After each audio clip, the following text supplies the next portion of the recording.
Good morning to everybody. We are starting our webinar. My name is Andrius Kubilius. I am member for European Parliament from Lithuania. And we are starting our traditional webinar of our Forum of the Friends of European Russia. And this time with very challenging title, Putting Putin's Imperial Dreams to an End. But before we shall move into the topic, just few logistical comments. So there is an interpretation to English and Russian language. And as always, after the speakers will make their presentations, there will be a Q&A session, and questions should be written onto chat. And that is how we are usually doing. The whole webinar will be recorded, and then we shall put it on our different internet facilities, Twitter and Facebook. Now, why and what about is this topic, what we put as a title for this seminar? Of course, this is a topic about Russian society of today, what are its mental and psychological biggest challenges, and how much Russian society is still influenced by what we can call post-imperial nostalgia, which is quite a natural phenomena in all former empires. In general, at least what we faced, for example, in Lithuania, it's very clear that during big changes, during big revolutionary changes, as it has happened, for example, in Lithuania in 1990, when we regained democracy and we regained our independence, after that, for quite a long period of time, nostalgia to the Soviet past was quite a powerful phenomenon in our society, which was influencing different political outcomes, election results, and so on and so on. I remember very well 1992 elections to our parliament, 2 years after our independence was declared, when the Lithuanian people, instead of voting for us, for those who declared independence, voted for former Communist Party. Or let's say additional factor, which I'm always also repeating to remind, in 2004, 14 years after our independence, when we were becoming members of EU and NATO, we as a political party in Lithuania, we made opinion poll survey asking one additional question, what do you think? Was your life during Soviet time better or worse? And we got very surprising to us, shocking even answer. 54% of those who were asked, who answered the question, they said that their life during Soviet time was better. That is, for me, it's an evidence how strong is that, nostalgia to the past especially among the older generation of the people, and. And of course, the same nostalgia to the past was and is playing its role in Russia. And in my view, this nostalgia to the past is even more deep, more strong, feature of the society, because nostalgia to the imperial glory, again, is a very natural feeling of the people in different nations, different countries. When that glory is lost, then for quite a long period of time, people are feeling some kind of nostalgia or similar things. And that is why, again, I'm always reminding how difficult, for example, for France was to abandon after Second World War its empire, its colonies, and how all the debate about to give or not to give independence to Algeria in 1950s, in the middle of 1950s, became a very big challenge for French democracy itself, and only General de Gaulle, when he came back to power, managed to stabilize democracy in France. In Russia, in my view, very similar phenomena started to be very powerful at the end of of the Yeltsin period, but Russian people, instead of Russian nation, instead of getting de Gaulle at that moment, they got Putin. And as we have seen and we see now, Putin is trying to exploit this nostalgia to the past with all the ideology of Novorossiya, and that is what is making us to ask ourselves the question how we can assist Russian people, Russian society, to get rid of that nostalgia to the imperial past and to start to dream about future of the normal Russia, future of Russia which would be not so much arrested by the nostalgia to imperial past, but which would start to look into the future and into the future of a normal European type country. That is where we are coming to some kind of understanding that Ukrainian victory in the war, tribunal to Putin, and Ukrainian membership in EU and NATO would be exactly those instruments which would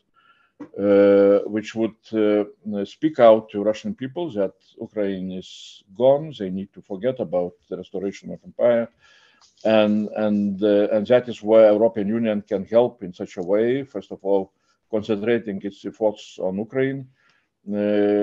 European Union can help also Russian society to abandon this imperial dream, which is bringing Russia to a really very catastrophic situation. I stop here my introduction and my thoughts about this topic. And now it's my pleasure to give the floor to Vladimir Milov, who is a very well-known expert. Quite often we have conversation with him on this on our forum webinars. He is Vice President of Free Russia Foundation. And please, Vladimir, the floor is yours. Thank you very much. Good morning, everybody. And speaking of Russian imperialism, I think we need to really study the subject a little bit more because I see a lot of relatively lightweight speculation, which is largely picking up the talking points of Kremlin's propaganda. If you really look deeper into what Russian society thinks and thought in the past several decades about the empire, you would see a significantly different picture from what is suggested by the current media headlines.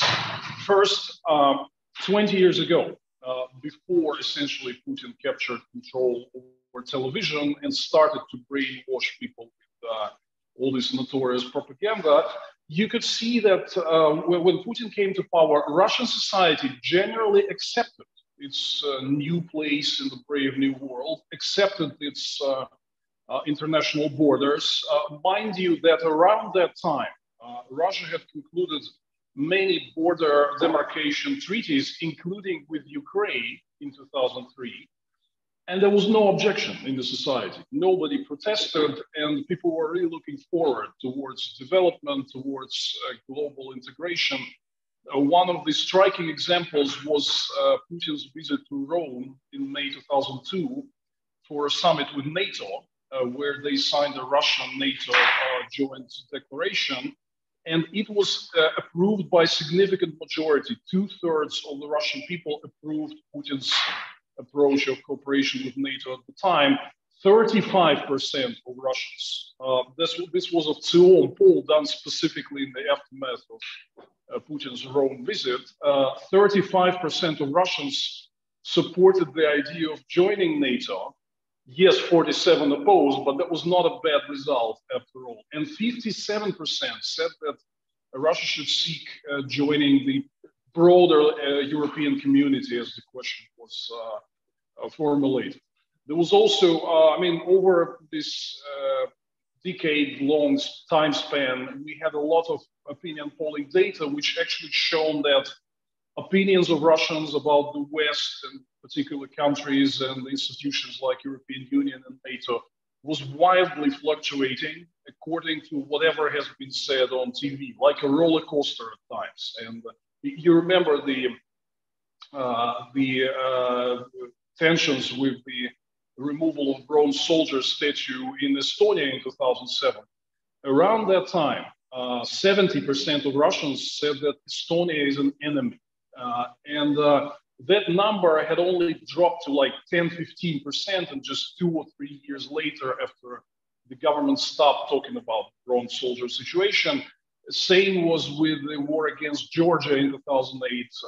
Around the same number, 70% said at the time that they considered Georgia to be an enemy state, which later, again in a few years' time, dropped to like 10-12% maximum. So I think it is important, and we shouldn't discount the factor of influence of propaganda. How much deep-rooted is imperialism in the Russian society? That's an open question. To me, the answer is big no. One way we can see a proof of that during the current Putin's aggression against Ukraine is that there is no lining up for voluntary drafting to participate in combat. Since the beginning of the full-scale invasion in February 2022, Putin had announced a recruitment of volunteers. We saw major kiosks on main squares of all cities throughout the country recruiting people for the army for a very generous pay. They offered a salary of several times bigger than the median salary in most of these regions. However, almost nobody came. Even according to Defense Minister Shoigu, in last year, 2022, only 20,000 people voluntarily turned up to fight against Ukraine for money, for generous pay. I would argue most of them went because of this factor and not because of the deep-rooted imperialism and desire to restore the empire. 20,000. We consider it to be an overestimate. Conflict intelligence team, for instance, gives a number of 13,000, but okay, 20. That is still a drop in the ocean compared to the overall Russian population. So I would say that if propaganda will be removed as a factor, and if we will have another chance like we had in the 1980s with perestroika and glasnost, when we started to talk seriously about both the totalitarian communist system and the tragedies it invoked on many people's lives, and also about aggressive Soviet policies vis-a-vis its neighbors and so on, public attitudes have changed very rapidly. And the Russian public supported the peaceful dissolution of the Soviet Union. Definitely, there was some element of post-imperial nostalgia. I would argue that it was not as strong as it was in Britain or in France. And again, 20 years ago, in the beginning of Putin's rule, Russia was really ready to turn the page and normally integrate into a global community. However, that said, I have to say that the impact of all these years of lies and poisonous propaganda is pretty strong. So I'm not underestimating. We will have to spend a lot of time and a lot of effort to talking to Russian people and convincing them that we should renounce imperialist past once and for all. But the good point is that it's not hopeless, that imperialism is not deep-rooted as it's being discussed, that it's really worth reaching out to Russian people and fighting for winning over their hearts and minds so that they become a normal, peaceful, democratic society which will put imperialist past behind it. I believe it is possible. There's a whole set of objective data from opinion polling to lack of enthusiasm in recruitment of volunteers for the war. There's a whole set of objective data pointing out that imperialism is not in the Russian genetic code, and we can successfully fight it and make Russia a peaceful, free, and non-imperial nation. Yes, it is possible. I'll stop here and pass it on to colleagues. Vladimir, thanks a lot. Thanks a lot. We're moving to next speaker. For time being, I do not see Maxim Trudolyubov, who was supposed to be among our speakers. So then I will ask immediately Ralph Fuchs, Managing Director from Centrum Liberale Moderne. Ralph, please go on. What are your thoughts about? Thanks, Andreas. Imperialism? I tend to agree with Vladimir. that at least in the 90s and in the early 2000s, the Russian public mood was more civil, more pro-European, maybe more pro-Western than it is today.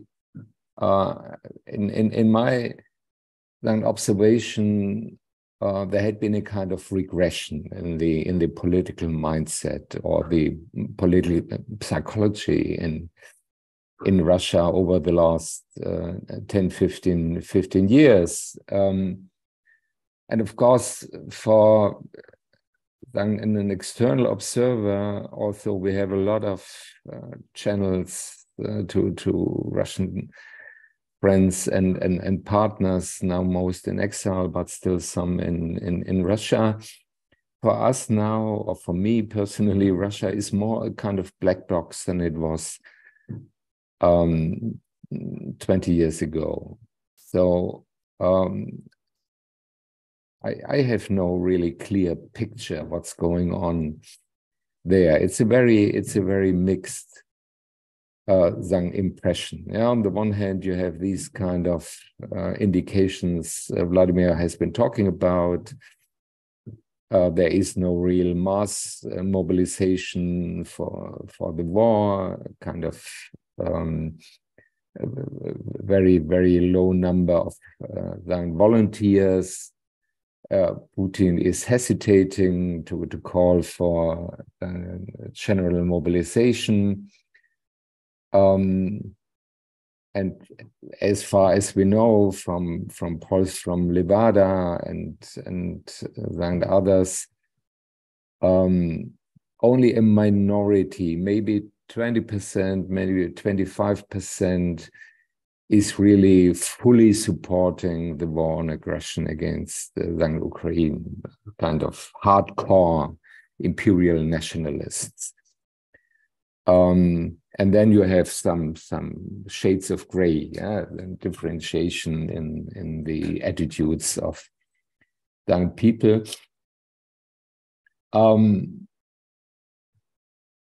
On the other hand, you have these really horrific stories and videos from schools and kindergartens, this mass indoctrination even of young children,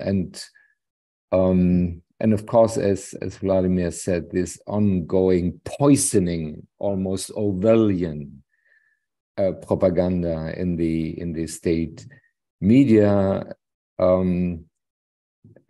recalling the collective experience of the Great Patriotic War, which probably is the only remaining source of kind of pride and identity for most young Russians. There's nothing left, and this, of course, is a fruitful soil for this kind of imperial nostalgia Andreas had been talking about in the beginning. Yeah, if you have nothing else you can identify with, then the great Russia being a strong military force and the fear of Russia. Yeah, the rest of the world, if they don't love us, they should fear us.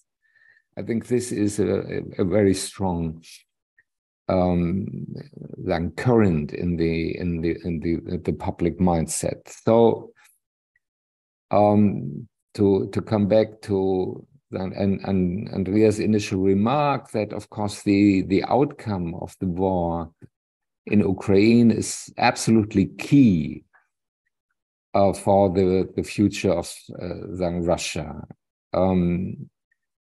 Probably only the shock of a military defeat could start a process of rethinking and about what is the future of Russia. Yeah? And I'm quite convinced that only then a military defeat could open the door for substantial change in Russia. But if you're looking to the Western governments to talk a little bit finally about us, about the EU and the West, are our governments really ready to go for Russian defeat and an Ukrainian military victory? We just at the end of last week had our international conference on Russia and the West, and there was an unanimous opinion that we are far behind what would be needed, and what is the potential of the West in terms of military, financial, political support of Ukraine to enable Ukraine to really win this war. Our real policy, in spite of all these declamations and rhetorical declarations of support for Ukraine, our real policy is rather to force Ukraine into a kind of long war of attrition.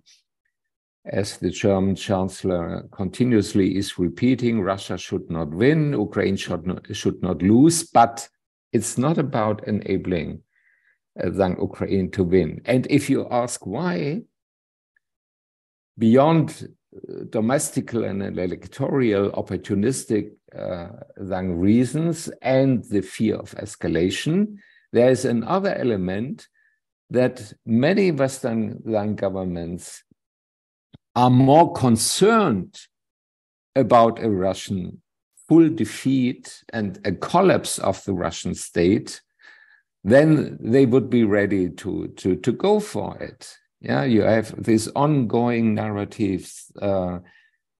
This would create then chaos and then a political vacuum in a state which is sitting on 6,000 nuclear warheads.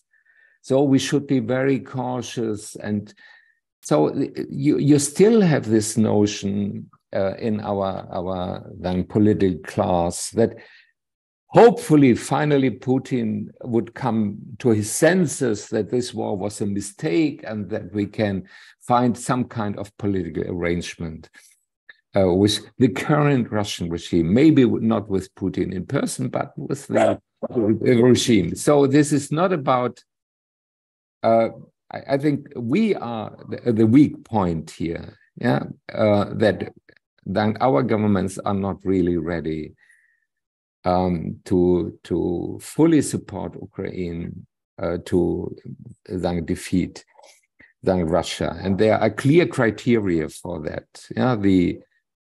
The one is, of course, ongoing and continuous and enhanced supply of all kinds of weapons, including fighters. And long-range then weapons. And the other one is the legal processing of war crimes. Concerning the Russian leadership, making the Russian leadership accountable for these genocidal war crimes in Ukraine. This would be a definite signal that there is no future for this for the current then regime, and I think this would be a strong signal also to the Russian society that if Russia wants to have any kind of promising future, they have to get rid of this leadership.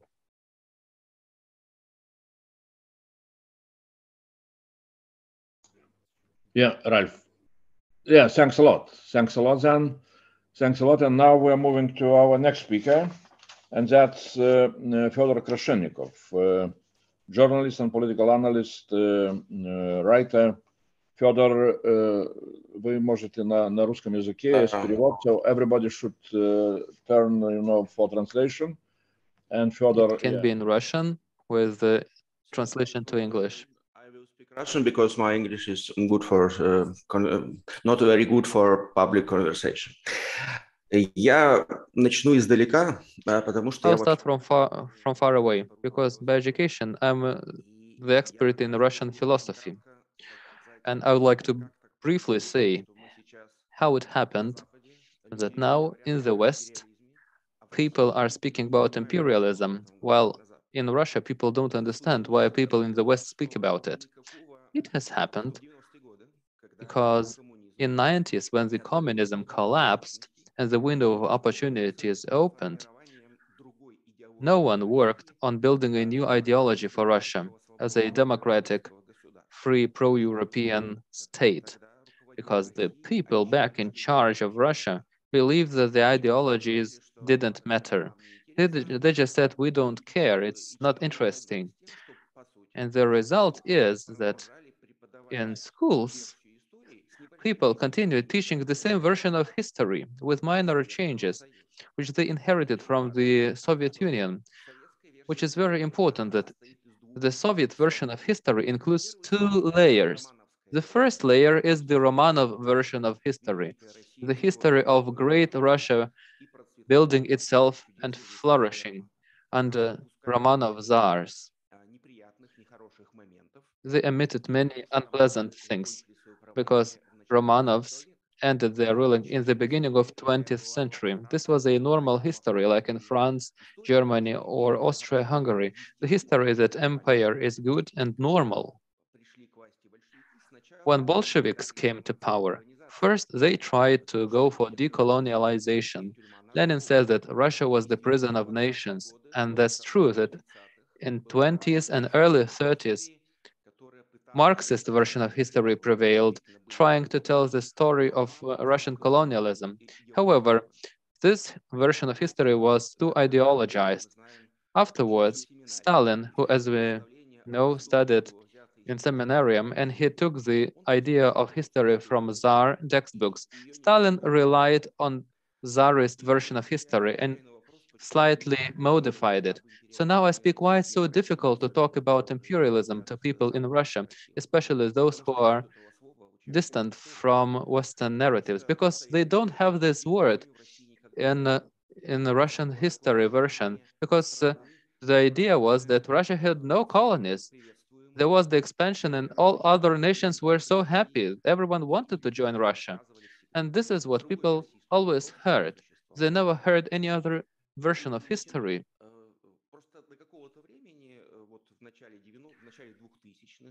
In early 2000s and until 2014, this was passive knowledge. People just had memories of someone telling them some time ago about the single state. However, in 2014, they unearthed this dead body of the empire and they started showing it to everyone, saying that it's not only our past, but it's also our future. We were great. We were awesome. Everyone loved us. If they didn't love us, at least they were afraid of us. And people thought, okay, that's true. We studied it at school. We saw it in movies. It's so natural. There was no imperialism. No one repressed anyone. Everyone was happy back then because this nostalgia that Putin is offering to the Russian society is the nostalgia for the invented past. No one remembers this past anymore. Not even all people remember the Soviet power. These are only people who are slightly, well, above 40 years, and their memories are actually distorted. They are longing for their youth when they were young and healthy and everyone was fine. This is the contradiction which we can't overcome. We try to communicate to people in Russia that imperialism exists and it has been there. Vladimir has many movies and videos presenting the truth about the Soviet Union, and there are so many other people trying to do this. However, it's so difficult to argue to the textbook of history, which is being taught to people in the schools. It was possible back in the 90s to recomprehend the history of Russia and to create the new history of Russia, which does not start with Kiev.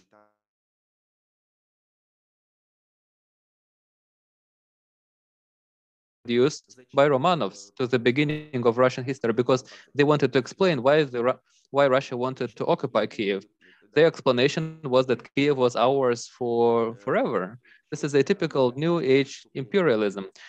This is why I'm making this long introduction. So when we speak about the future of Russia after Putin and how to make sure that it never threatens anyone, especially in Europe, we should think about in-depth change of thinking and mentality about the way we teach our natural sciences and the new concept of seeing ourselves, which on one hand would be contemporary and modern, based on decolonialism and anti-imperialist. On the other hand, keeping people's respect to their own state, their society, and their history. This is a very thin balance, which is now being broken by the war. Because if people are said that all your history is wrong, all your literature is wrong, you have always been bad, it's very difficult to subscribe to it emotionally or even intellectually. People distance themselves from this. Everyone wants to believe they are good and their history is good. And this is what Putin uses successfully for his narratives. This is why, if we want to oppose it, it's not only important for us to oppose the current Putin's propaganda, but also to build new narratives for constructing a new European Russia. It's not only about rejecting the past, but it's also about offering recomprehension of the past to see some good and useful things, such as fighting for freedom, closeness to Europe, and many other positive things that have been there, by explaining that, well, Russia was also an empire, explaining it cautiously. Of course, Britain has been an empire. Why? And why Britons were in India? Because they were building empire. And why Russia is in Central Asia? They said they wanted to meet Britain, which means they were also empires. But Brits have lost India, had left India in 1947. But Soviet Union was in Central Asia still until 90s, and still people don't understand what was actually happening. This is why I'm saying that it's important to construct these very long-term strategies to prevent the repetition of this situation when Putin's regime collapses, because 10 or 15 years later, it can be reproduced again based on ressentiment, on nostalgia, about the world being against Russia, etc., etc. So as now we are in this situation, when a considerable number of Russian intellectuals are in exile, we should use this time to reinvent Russia, to create another version of Russia, to offer a different reading of history, contemporary times and the future, so that we don't repeat the story of 90s when we over-focus on economy, external policies, reparations, etc., while leaving behind this new reasons for revenge. Because people might read in textbooks of history in school that Russia has been great and we want Russia to be great again. This is why what we want if we need fundamental change in Russia. This was my point. Maybe I'm digging too deep, but I think that such fundamental approach is essential to overcome Putin conceptually, both now and in the future. Of course, it's up to intellectuals, not to someone who need to oppose the regime right now, especially holding weapons. I'm speaking about the tasks for intellectuals.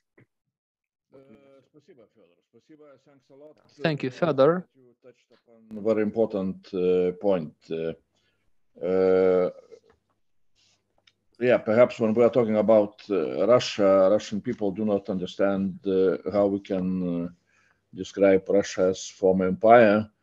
But the greatness of Russia, what Russian people are always very happy to be, very proud of, that is of course the same, greatness of empires of 19th century, beginning of the 20th century, and so on and so on. So this is not a big difference. The question is how to assist Russia to go out from this, greatness mentality to become a normal country which can, you know, live in the neighborhood with much smaller countries. That's an issue. Now we are moving to Roland Frondenstein, whom we know very well. Now he's vice president of Globsec, head of Globsec in Brussels office, and really very. I know that he will challenge all statements which were done before, perhaps, as always. Roland, we are very happy to have you. And besides that, I will, before Roland will take the floor, I would suggest to all the speakers to look into the chat. There are plenty of different questions, so you should prepare yourself for next stage of our conversation. But of course, all those who are watching our webinar, I would again urge to put your comments or your questions on chat. Now, Roland, please go on. Thanks, Andrius. Thanks for having me. And also thanks for letting me be in such enlightened company. 3 points. One about what is past and what is future. The other one about the failure of Putinism. And the third one about the dichotomy of democracy versus empire, and indeed federalism versus empire. So, I mean, Andrius, I really cannot disagree with anything that's been said here. I'm really sorry. I was trying to find a point where I could be critical, but now let me maybe extrapolate, elaborate a little bit on something that Ralph said with the regression. Of course, all of us here on screen agree that what is happening today in Russia is a massive regression as compared to the 90s and 2000s. But we have to take note of the fact that the ideologues of Putinism see it exactly the other way around. For them, the regression is happening here in the liberal West, that we're aberration. You know, we're all hippies somehow. We're stuck in the 1970s with you know, peace and love, and then in the 90s and 2000s with political correctness and all this. And I tell you something, it's not Putin's ideologues alone who are applying this pattern to world affairs and to the idea of that empires belong to the past. If you listen closely to Viktor Orban, if you listen to the American alt-right, if you listen to potentates and dictators across the entire world, they all openly or implicitly say that the liberal world order is the past and that authoritarianism is the 21st century. So here's what I'm saying. It's like, I don't agree with these ideas. I actually advocate fighting them every minute of every day. But we need to be aware that, like all really serious political disagreements, this one is about who owns the future and who's stuck in the past. Or also who stands with their feet in reality and who lives in La La Land. I mean, that's just another version of the same conflict here. That for the Putinists and for all autocrats in the world, you know, democracy is an illusion. It's not real. It's not how people want and should live, right? So we see it the other way around. But let's just be aware of this. Now, this leads me to my second point, failure. I think for the moment, the failure of Putinism is simply not evident enough for a sufficient number of Russians. And the past-future dichotomy will only fundamentally change for people if the failure is complete, evident, and total. And that means that it has to be military failure, economic failure, and the failure of Russia as a coherent entity, or the threatening, the looming failure of Russia as an entity. In other words, the regions threatening to leave. And so only in that situation will it be possible for Russia's democrats to reverse the past-future dichotomy and to demonstrate to people that, look, in fact, Russia has a democratic future, Russia has a constitutional future, and Russia has a federal future. And this is my third point. I mean, Britain and France aside, those were different cases historically, but Brzezinski said very clearly, in Russia's case, the choice is either democracy or empire. And I would add to this, it's either federalism or empire. If our definition of the Russian imperial idea is that regions and ethnicities and parts of the population are held together by nothing else than military force, by violence, basically, then this is the contrary of true federalism, of course. Russia today, the Russian Federation today is not a federation. It is not made up of its constituents, but it's held together by force from above. So there is not only a contradiction between democracy and empire, but also between becoming a federation and empire. And I think, besides all the correct points that were made by my colleagues here, I would here indeed reinforce what Fyodor just said. It is up to Russian intellectuals. Russian democrats need a bard, okay? Someone who sings the new Russia. Someone who, it's like a new Solzhenitsyn, but also an anti-Solzhenitsyn. It's someone who completely redefines Russia in a cultural way, who reverses the past and future narrative of Putinism, and who derives from the failure of Putinism, to which, of course, the West and Ukraine have to contribute, the conclusion that Russia must have a radically different future, so that the people after Putin have an overwhelmingly strong incentive to do things fundamentally differently. But there needs to be someone who formulates this as a cultural vision first. And then we can go to politics and how to slay a dragon and all these recipes for the day after. Okay, that's it for me for the moment. Thank you.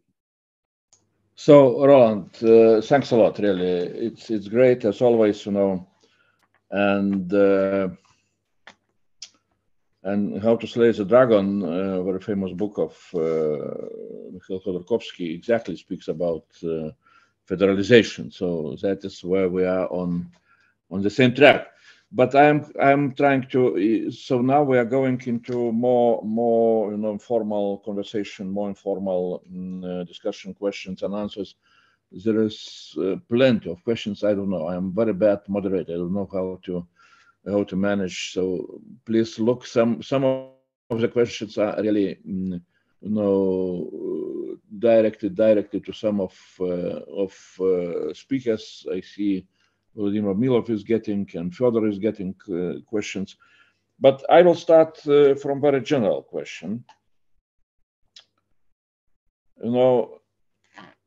One thing is really, yes, reestablishment of Russia as a federal state is exactly what perhaps is very much needed in order for Russia, again, not to succumb to some kind of, imperial management of Russian territory, which is very, very diverse. And, and then, as Khodorkovsky is saying, in order, if you want to manage such a very diverse state only from the center, then center needs to have some kind of imperial, autocratic powers.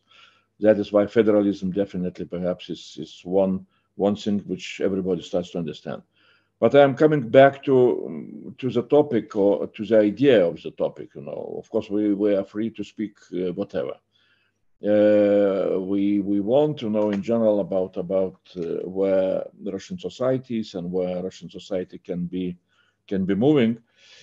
And since we have on our panel two German, experts, so definitely, it's unavoidable to go back to German experience, which, of course, after Second World War, what is called denazification was quite a painful process also for German society.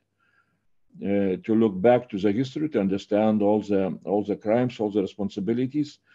It took time. I remember, at least, we can read in different, analytical books that Americans were quite nervous about situation of German societies. That in the beginning of 60s, still to the question, what is the most popular, leader of Germany? People were answering Hitler, So, of course, you cannot compare Russia and Germany. Germany was occupied and so on and so on. But you can see what is, how problematic is this, mental change in the society. And that's why my question is, really, both, Ralph and Roland, I'm not asking your experience, what Germans did by themselves, at that time. But if to compare, problems of German society at that time and problems of Russian society of today, do you see big difference?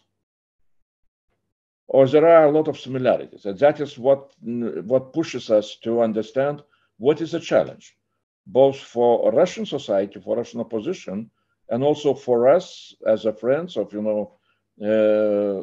future of democratic Russia and so on and so on. And do understand on our side that, on the Western side, that, if we want to see the different Russia, really, we need to take care about the mentality, about the psychology of Russian people, and to understand all those challenges in a very clear way. So I saw that Rolf was, asking for the floor. So maybe you wanted to answer not my question, but nevertheless, if you would elaborate a little bit, please go on. Unmute yourself. Thanks a lot. Thanks a lot.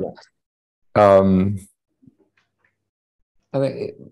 I'm shying a little bit away from comparing the German situation in 1945 to the current Russian situation, not only because at the end of World War II, Germany experienced a total defeat in every dimension, not only militarily. Yeah, the state was completely the state collapse, but also morally, and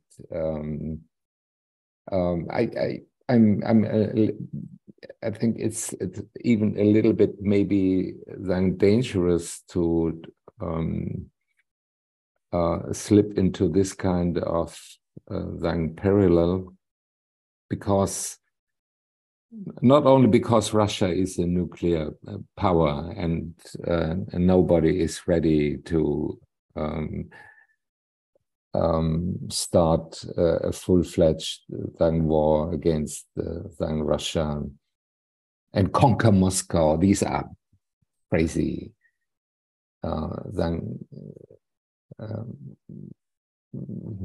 not serious then arguments. But if you look back to the German, especially the Western German story, of course, there had been two different Germanys after 1949. But if you look back to the success story of Western Germany, the change of the German mindset and the liberalization of the German society was fundamentally connected with at least two factors. The first one was Western integration, European integration, but at large Western integration, also culturally. And the second one was the so-called economic miracle. The economic success story, very much enabled and supported by the US and the other Western allies. So it was not about punishing Western Germany after World War II. It was not about bringing Germany on its knees. It was offering Germany, Western Germany, a different kind of future. And this is, I think, what we have to think about, this for Russia. There is maybe a parallel. On the one hand, there is a need for a Russian defeat in Ukraine. And as Roland said, a need for a failure, a total failure of the current regime. So we have to be strong, and we have to be then clear that not only in military terms and supplying Ukraine with all the kinds of weapons they need to win, but also stiffening the sanctions. For instance, the next concrete step would be to include a Gazprom bank in the financial sanctions and to exclude them from SWIFT. And to be more strict in monitoring especially particularly the technological sanctions, and to prevent third country like businesses. So it has to be clear that the current regime has to fail, and there is no way back to any kind of normality. Of regular diplomatic and economic cooperation with this regime. On the other hand, it's about offering Russia an alternative future. Domestically, we have been talking about turning Russia into a kind of federal democratic republic. And I would even say that federalism, decentralization of power, is the alternative. The alternative to dissolution of disintegration of Russia. So giving space for local self-government and diversity within Russia. This is also the assurance against the repetition of this same story that every turn in power in Russia finally leads into a new kind of authoritarianism. So I think federalization is key, but also offering Russia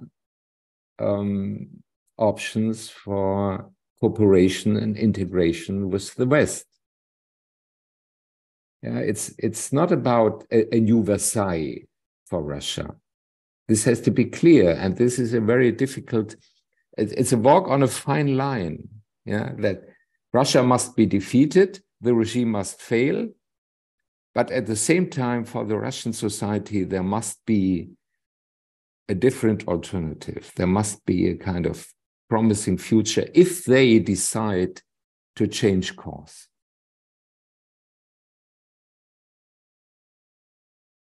Good, because exactly with Roland, we were writing one paper last year on what should be the Western or European Union relations with the future democratic Russia.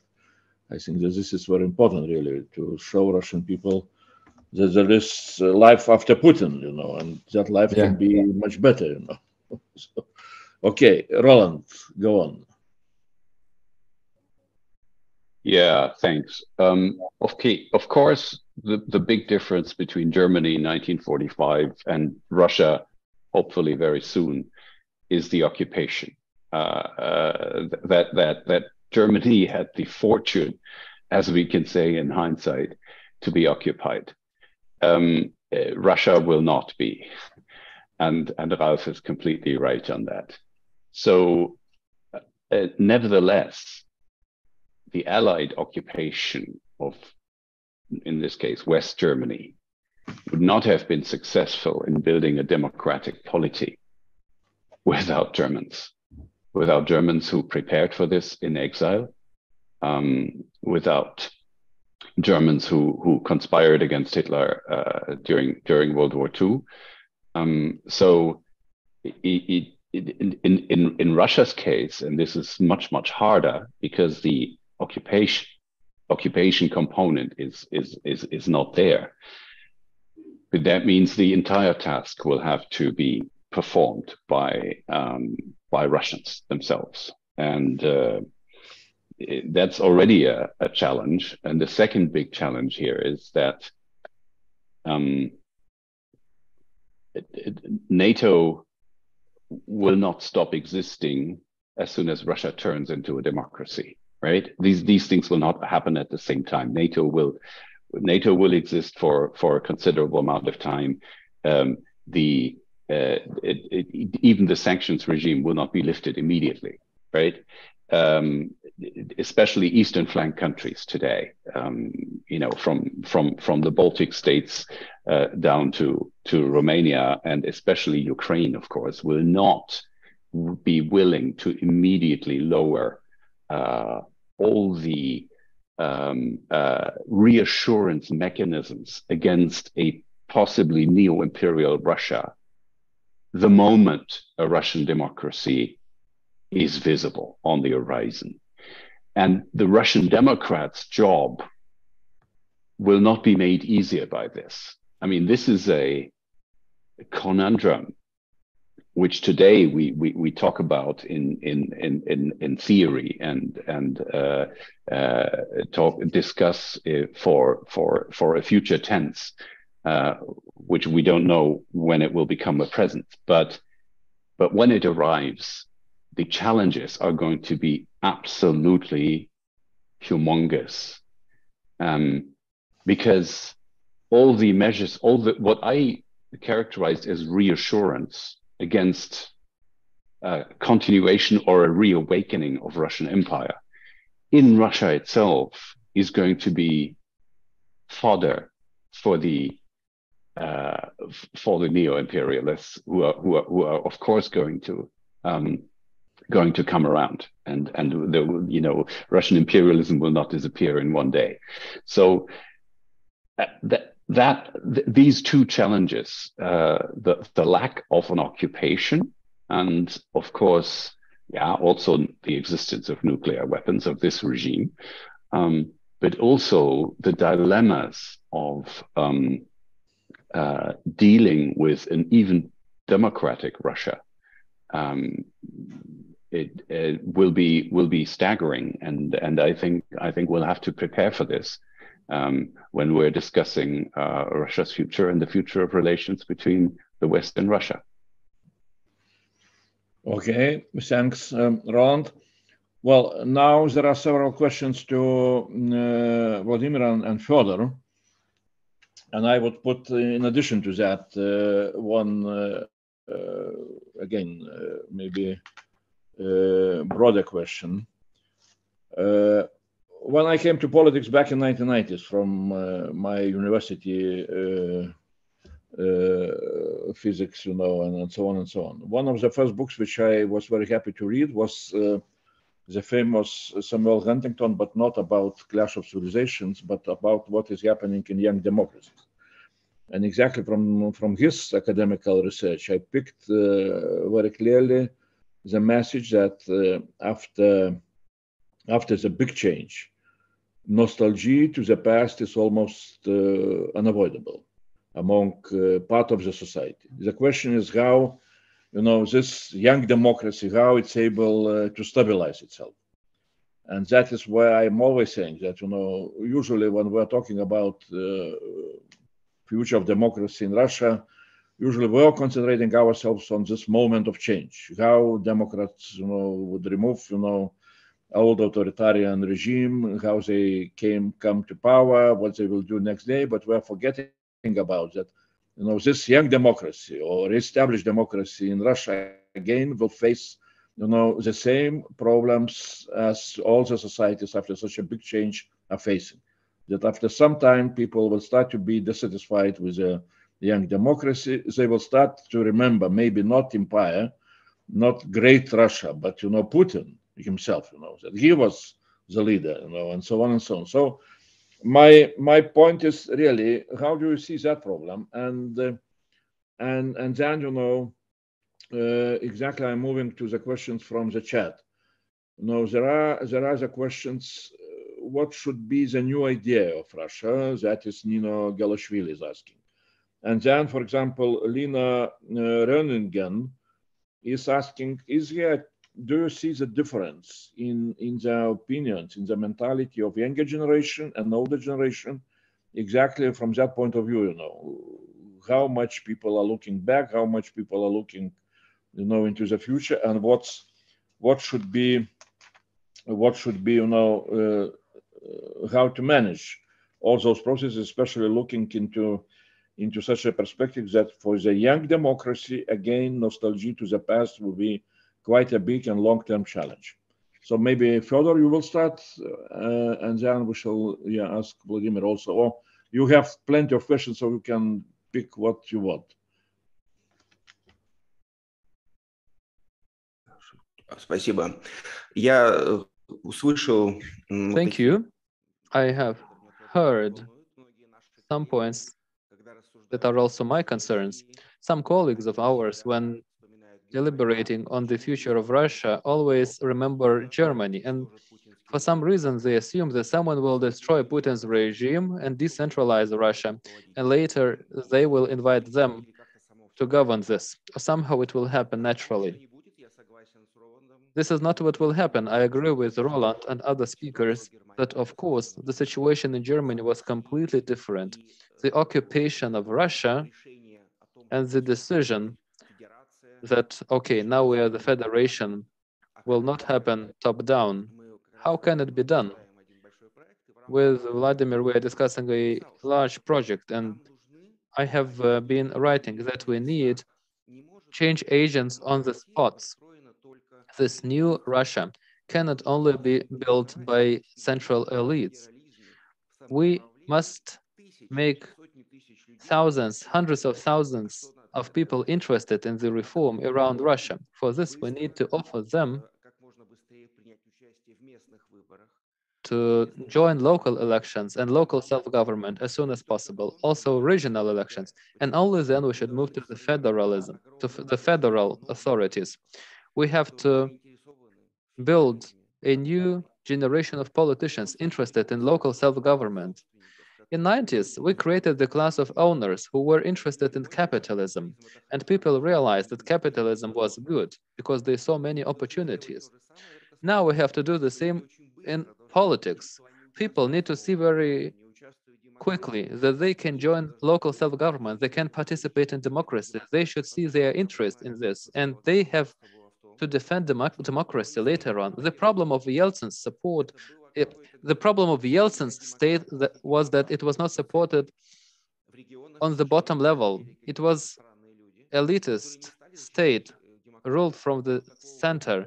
In regions, there were some weird people who didn't want to defend democracy. So I believe that the idea for the future is to communicate to people, to show them that the future Russia will not be punishment for them. It will not be a bad place where everyone will be criticized for having Putin, but this will be an opportunity to fulfill themselves, to build this new federal, democratic European Russia, and many people can join this process. I think this is a good bait for many people in Russia. This is what we can offer. We will give you back what Putin took away from you, or something you never actually had, an opportunity of actually running your town, running your region, and also your country. But we have to start from the bottom level. That's my key idea that I keep articulating, because I believe this can be our offer that we have to provide to the Russian society, in addition to many other things, of course. This is my point. Okay, thanks a lot, Fyodor. Vladimir. Thank you. Yes, I also noted the very important question by Nino about the alternative ideology, alternative concept. It's pretty simple: normality. This is something that is missing in Russia big time, because there's a flip side to imperialism. Imperialism considers people as some sort of expendable material for building some sort of geopolitical something. People don't matter, never mattered, neither in Tsarist Russia, nor in communist Russia, nor less so in Putin's Russia. So focus on the people and building a normal country, normal society. Like, you know, when you have some personal security problems, you approach the police and they solve them, like in Lithuania. Not in Russia, when you get beaten up, intimidated, and maybe even arrested instead. That you don't have to, if you want to solve some, you know, personal, economic, social issues, you don't have to pay a bribe everywhere on each step of the chain. And sometimes in Putin's Russia, corruption is taken to the extremes. So sometimes even the bribe will not solve your problem because all the key issues, key areas are controlled by somebody's relatives. So you have no chance to be let in. That if you have health issues, you go to a hospital and they treat you, not offer you bureaucracy and some mediocre service and so on. This was never, and I mean, Roland said that Russians do not fully understand the failure of Putin. Now that may be true, but believe me, Roland, they strongly suspect something. So this is also a question to us to double down on our broadcasting and enlightenment efforts and explain the failure of the very system. But they actually get it. People get it, that the system does not work in the interests of the majority of Russians. So the flip side of renouncing imperialism is that you will have normality. You will live like a normal country with accountable government, with the rule of law. When I traveled Russia, I would say my view is that if you ask people across the country what do they despise most, is what they say, беззаконие, lawlessness, total absence of the rule of law. If you get in trouble, law will not defend you in any case. Law only defends the rich, the oligarchy, the bureaucracy. So we have a sort of an apartheid system where some of the people who are more equal than others have communism behind the barbed wire, but the rest enjoy a very corrupt country with living standards lagging far behind the developed world. So that is the ideology. For the first time in history, focus on the people, not on some abstract geopolitical goals for which people have to sacrifice themselves. I believe, I know Russian society very well, I believe that they will buy it. And also importantly, speaking about the federalism, Russian constitution in the Yeltsin's period was built around this detailed authority of the central government. And like it says literally, like everything else, all other crumbs from the table that may remain go to local self-governance and local authorities. In the 90s, that is true, and Fyodor spoke about it as well. In the 90s, there was zero attention to developing strong and responsible local self-governance. It was considered like some annoying thing getting in the way of central federal policies and so on. We should have system, what does federalization mean? We should have system which is built exactly on the opposite principles. That strong and very specific authority is given to local communities, to regions, and only a limited, a very specific authority, which is limited by constitution, limited by basic laws, is given to federal government, delegated by the country, delegated by local communities, delegated by the regions. So answering your question, Andrius, how do we prevent all these potential challenges again? By creating a lot of checks and balances across the country. So the problem, why Putin was able to do a power grab so fast, is because there were not enough checks and balances built in the 90s.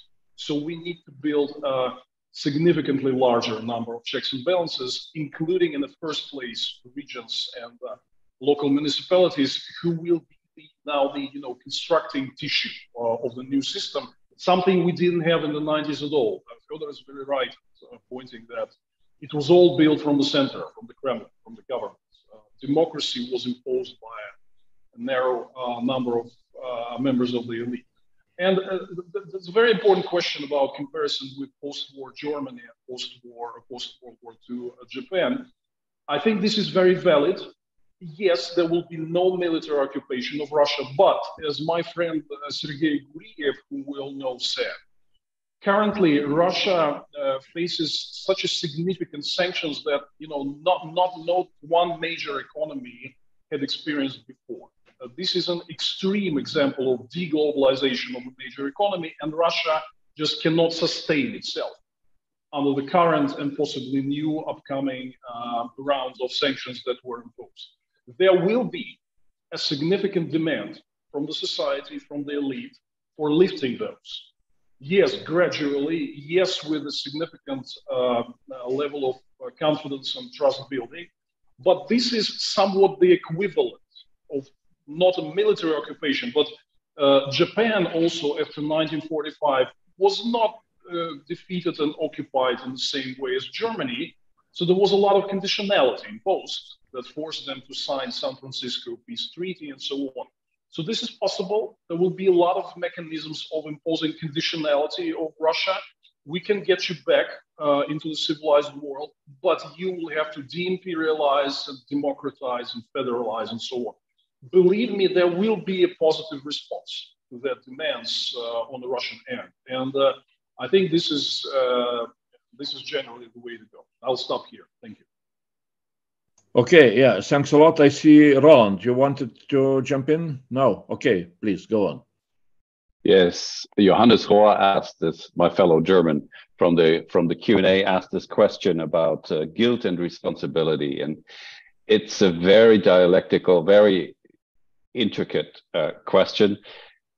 I mean, again, if you look at the German experience after 45, there were the Nuremberg trials.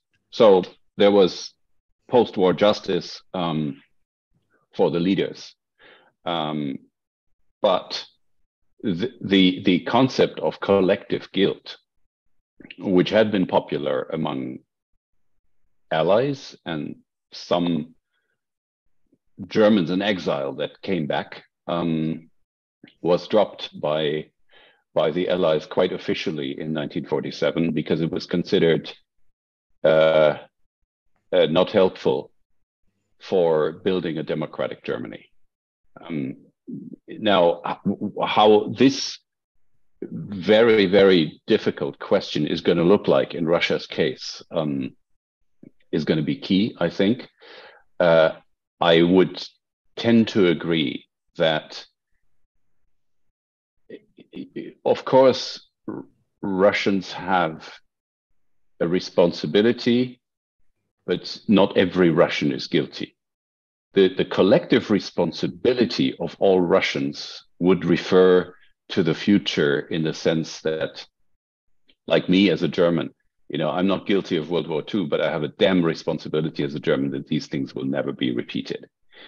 And this kind of positive, future-oriented responsibility should be the core. Of course, what about the responsibility of the people who live today and who have let this happen? It's an incredibly difficult question. But again, my gut feeling is to make all Russians responsible of what Putin is doing may feel morally right, but it certainly is not helpful. I mean, that's what I have to say. But I would also like to hear what Ralph thinks about this. Yeah, Ralph, go on. Well, basically, I totally agree with your differentiation between guilt and responsibility, also from moral, philosophical grounds. Yeah, there is no such thing like collective guilt. Guilt is an individual category, but of course there is kind of societal responsibility for what is happening in Russia, for what is happening now in Ukraine, including Russian liberals and the democratic opposition. I think there is the need for some soul searching. How could that happen? And how, as Roland said, can we prevent it from happening again in the future? So what kind of deep changes in Russia are necessary beyond a mere exchange of elites at the top of the power pyramid? This would be clearly not enough. And for me today, of course, we have this painful discussion between our Ukrainian friends and then our Russian friends. It's not easy. Yeah? Then there's a lot of, I would say, skepticism, even mistrust. Are even the Russian Democrats really ready to get rid of the idea of Great Russia as the center of the Eurasian world? Are they really ready to let the former Soviet republics go and to respect their independence also and their existence also culturally as subjects of their history? And to a certain extent, I can understand this kind of skepticism that you frequently hear in discussions with Russian Democrats and liberals, that Russians are the main victims of this war. Of course, you know, I think a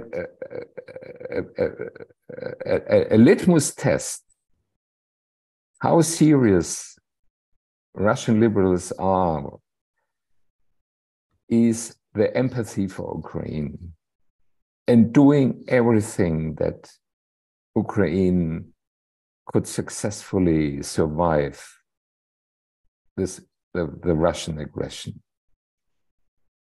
On the other hand,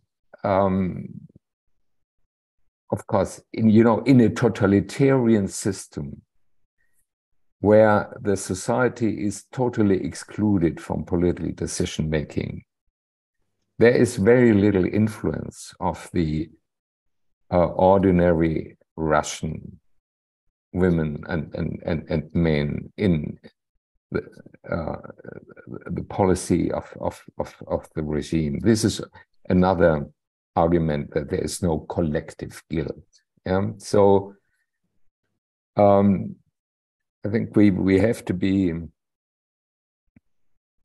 fair that the overwhelming majority of Russians has no influence on what's going on now on the ground. And if you ask why are they not protesting, why are they not taking the streets, because they are facing a prison camp for 15 or 25 years, like Vladimir Karamazov now. So regime failure is needed to open an opportunity for change and to create a situation where Russians are really responsible for the policy of their state. Okay, Ralph. So yeah, we're coming maybe to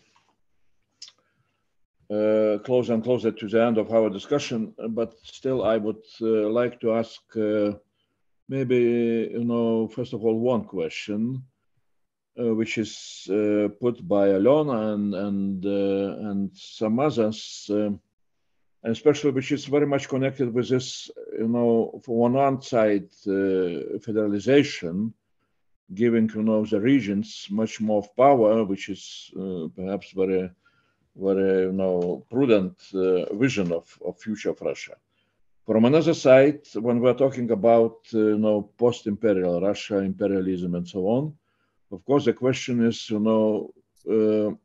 does Russia get rid with all the colonies, which is, you know, not so easy to answer. Where are, how to say, you know, well, we were, you know, the Baltics were occupied for 50 years and we ran away and we are very happy. You know, Ukrainians are fighting for their, you know, sovereignty against attempts by Putin to reestablish empire, you know, while denying Ukrainian statehood at all, you know. But the question is also, what's about other, you know, ethnic regions in Russia itself, which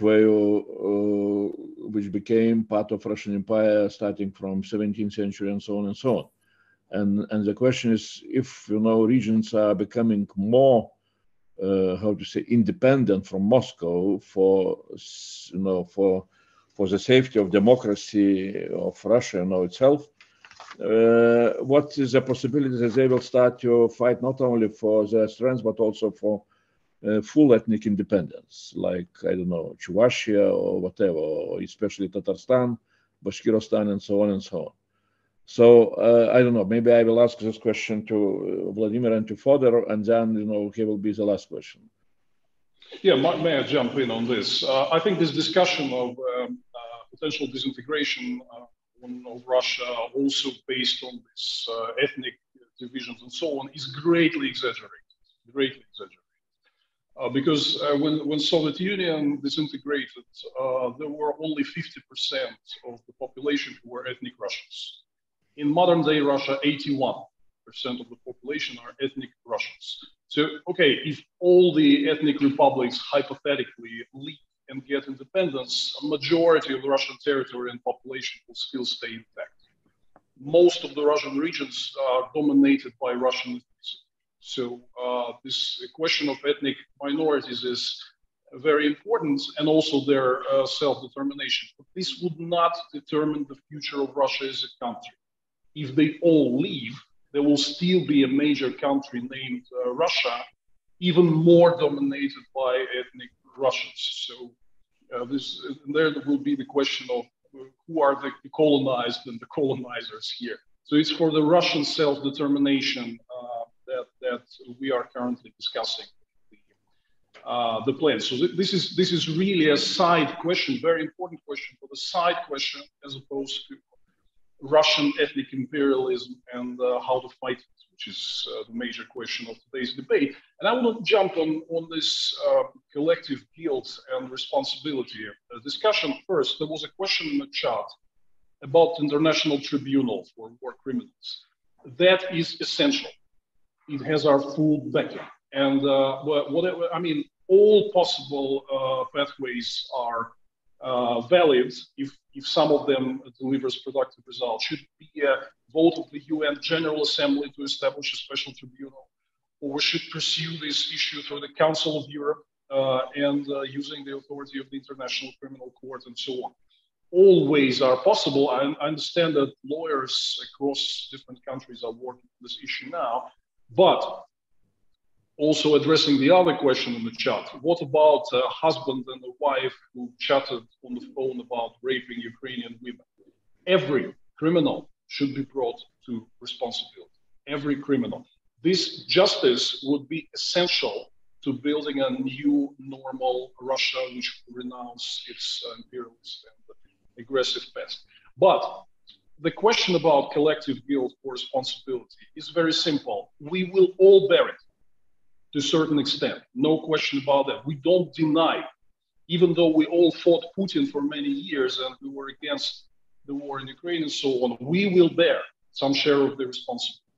What we are asking for is not to spill it over further, not to go and chase the people who are really not guilty, trying to impose artificially guilt on them. Because we understand that as a nation, yes, we are responsible for what has happened. And Russians, all of the Russians, including ourselves, will have to pay the price for it. We fully understand and admit it. So, I mean, this discussion is not about whether there should be a collective responsibility. There will be. The question is about excessively chasing those people who were the strongest voices against Putin and against the war. don't do it. I think it's really, really counterproductive in this regard. But again, there will be a future. We will have to have a very strong and difficult and unpleasant guilt debate in my country. Not many people in Russia will like this debate, but we will have to have it. We already had this experience in 1980s, and we know how to do it. So with all the difficulties and headwinds, I'm still very optimistic about that being possible. Okay, time is running. Fyodor, can you jump on this question of regions and disintegration possibility? But also, there's additional question, which maybe Vladimir will answer later on. Again, quite many of our participants were asking the question about, and especially Oleg from Peace, Progress and Human Rights organization was asking about the broad anti-Putinskaya coalition, anti-Putin coalition. Is that possible to appear, among all the Russians who are looking to the future of Russia as a different one from what we see today? So please, Fyodor. Окей, ответ на вопрос, он на самом деле очень простой. The answer to this question is actually very simple. Unfortunately, creating this broad coalition so far is not materializing, because while people live in exile, they have more and more contradictions. It's easier to build coalitions when people can do something specific, then it's easier to agree. On the other hand, everyone coming together to agree on some text or just sitting next to each other is more challenging. And I think that neither my participation or Vladimir's participation cannot make much difference in this. Although the European elites, the idea that the European elites could act as some broker among Russian diasporas, this might be a valid idea. And as I know, there is an idea of the new Congress for this. So this is my answer to this question. Regarding this debate about the guilt and responsibility, certainly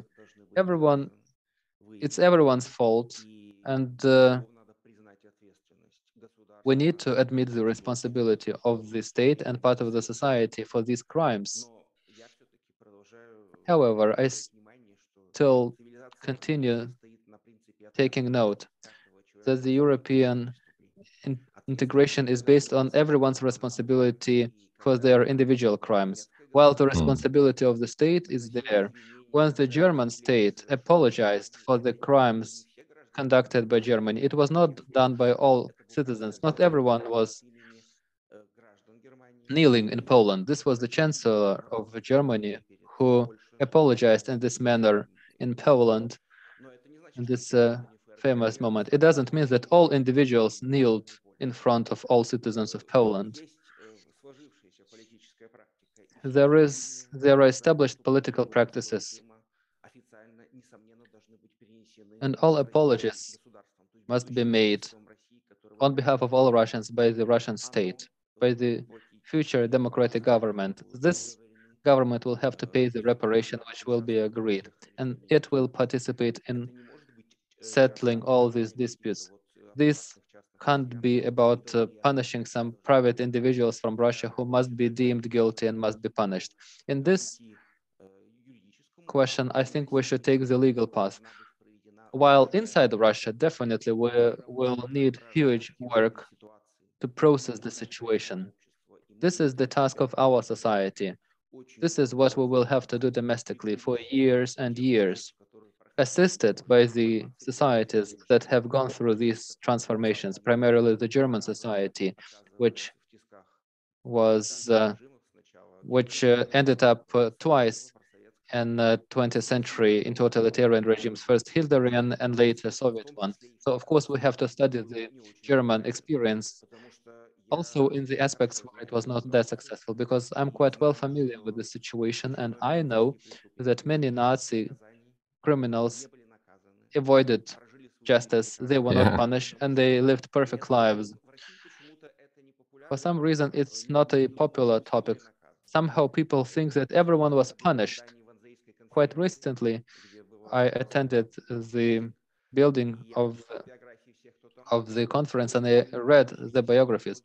2 of them died in 80s, being respected people, suffering no punishment. And we also, yes, for me, this was a revelation for me. One of them was a lawyer working for years, another a lobbyist in Bonn. And this is how they live their lives. When they conference participants. And I think we also have to learn these lessons and to see how it happened that first, there was such a great energy and willingness to hold everyone accountable, while later we found out that very few were held accountable while others continued to live normally. So I think we have to work with it, and we will. But this is the task for the future, for our society, while now we should be focusing on methods and ways for us to do this later in the future.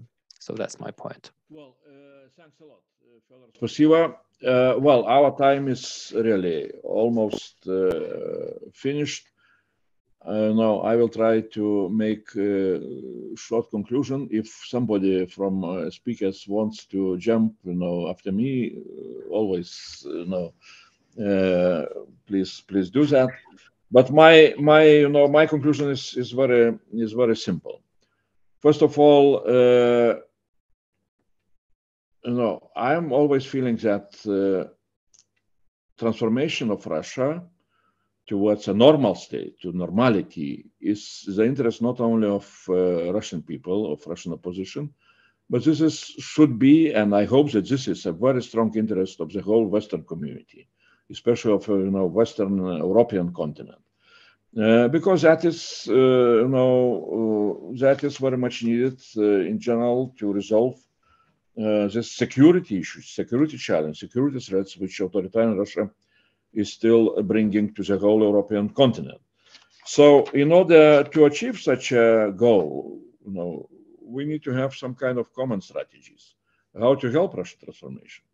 And that strategy should start from our clear understanding what are the challenges for Russian society, what they are facing, what kind of mental problems, what kind of psychological problems they are facing, in the country which is going through very, deep transformation or nostalgies, revisionism, and so on and so on.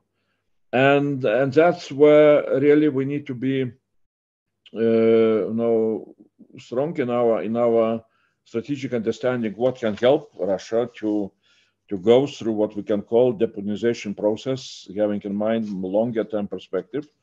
And that is what we are going to discuss in the conference which Fyodor mentioned about. On 5th and 6th of June, we are organizing in European Parliament what we call Brussels dialogue among European politicians, European institutions, and Russian opposition, with a very challenging title, Day After. So we need to prepare ourselves for that day after, but also having in mind very clear challenges, what we call in our program, in our agenda of the conference, year before, day after, and year after, because really transformation of Russia is a very challenging and very not easy task, which will take perhaps forthcoming decades, if to look into calendar, really to move in some kind of evolution towards a more of normality of Russia as a state, more of Europeanization of Russia. And in such a strategy, Ukraine will play a very important role. Both victory of Ukraine, both integration of Ukraine towards EU and NATO, and that is what we are trying to have in mind. So I do not see any speakers anymore who would like to jump. I would like to thank, first of all, of course, speakers for brilliant discussion, very interesting, and maybe not the last one on this very important topic about Russian society and the challenges for the society, the challenges for Russian politicians and for all of us. And I would like to thank all the audience, very active, Really sorry if we did not answer to any of the questions, which are plenty on the chat. And I would like all collaborators from my office who helped us to have this seminar. So thanks a lot. Good luck to everybody, and we trust in possibility of Russia to become a really democratic and normal country.